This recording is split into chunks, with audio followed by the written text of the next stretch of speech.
Kejadian pasal 2. Demikianlah diselesaikan langit dan bumi dan segala isinya.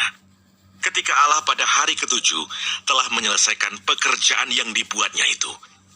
Berhentilah ia pada hari ketujuh dari segala pekerjaan yang telah dibuatnya itu.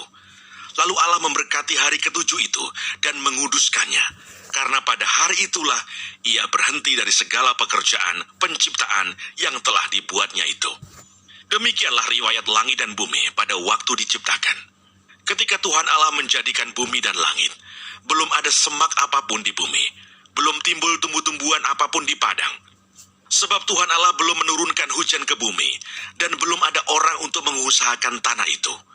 Tetapi ada kabut naik ke atas dari bumi, dan membasahi seluruh permukaan bumi itu. Ketika itulah Tuhan Allah membentuk manusia itu dari debu tanah, dan mengembuskan nafas hidup ke dalam hidungnya. Demikianlah manusia itu menjadi makhluk yang hidup. Manusia dan Taman Eden.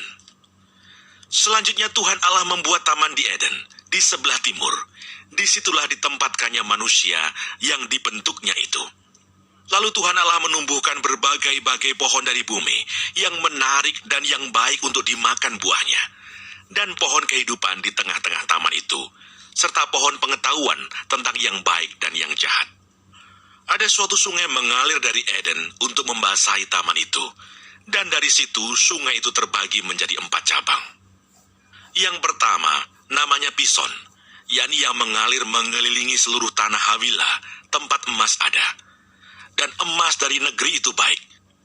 Di sana ada damar bedolah dan batu krisopras. Nama sungai yang kedua ialah Gihon, yakni yang mengalir mengelilingi seluruh tanah Kus. Nama sungai yang ketiga ialah Tigris, yakni yang mengalir di sebelah timur Asyur, dan sungai yang keempat ialah Efrat. Tuhan Allah mengambil manusia itu dan menempatkannya dalam Taman Eden untuk mengusahakan dan memelihara taman itu. Lalu Tuhan Allah memberi perintah itu kepada manusia. Semua pohon dalam taman ini boleh kau makan buahnya dengan bebas. Tetapi pohon pengetahuan tentang yang baik dan yang jahat itu, janganlah kau makan buahnya. Sebab pada hari engkau memakannya, pastilah engkau mati. Tuhan Allah berfirman, tidak baik kalau manusia itu seorang diri saja. Aku akan menjadikan penolong baginya yang sepadan dengan dia. Lalu Tuhan Allah membentuk dari tanah segala binatang hutan dan segala burung di udara. Dibawanyalah semuanya kepada manusia itu untuk melihat bagaimana ia menamainya. Dan seperti nama yang diberikan manusia itu kepada tiap-tiap makhluk yang hidup. Demikianlah nanti nama makhluk itu.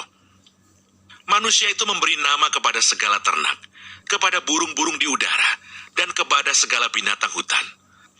Tetapi baginya sendiri, ia tidak menjumpai penolong yang sepadan dengan dia. Lalu Tuhan Allah membuat manusia itu tidur nyenyak. Ketika ia tidur, Tuhan Allah mengambil salah satu rusuk daripadanya, lalu menutup tempat itu dengan daging.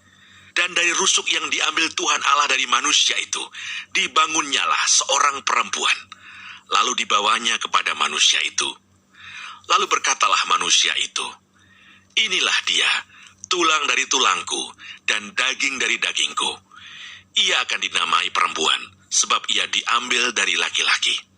Sebab itu seorang laki-laki akan meninggalkan ayahnya dan ibunya, dan bersatu dengan istrinya, sehingga keduanya menjadi satu daging.